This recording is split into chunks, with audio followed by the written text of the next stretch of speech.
القادمه وهياخدوها، هم اللي هياخدوها ان شاء الله.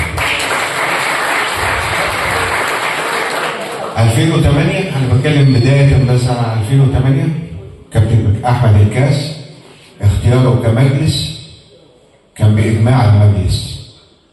في فرق بين لما الواحد يختار جهاز فني وتلاقي فيه حد معترض او حد بيعرض اسم تاني، لكن اسم الكاس كان الاسم الوحيد اللي خد اجماع من المجلس. عشان كده احنا راهنا عليه وتهاجم وحصل معاه اخفاقه في المباراه الاولى، لكن عزيمته وعزيمه الرجاله اللي معاه اللي انا اتكلمت معاهم وكان لي شرف ان انا اقف معاهم لاعب فرد من الجهاز الفني المكون مع الكابتن احمد الكاس، عشان فعلا يحولوا هزيمتهم او الفكره اللي اتقالت من جميع الاعلاميين اللي هنا اللي كانوا يتمنوا في اي لحظه ان المنتخب هيرجع تاني يوم او هيبقى حصاله هناك موجوده في المغرب.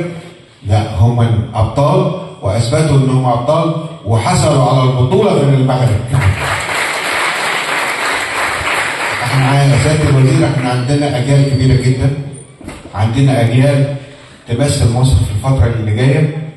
هي محتاجين حاجه واحده بس، ان حد يدعمهم، حد يقول لهم المسار الطريق الصح. وده فعلا اللي احنا بدأنا فيه معاهم. يمكن انا رحت معاهم اخر مباراتين، واخر مباراتين حققوا نتيجه.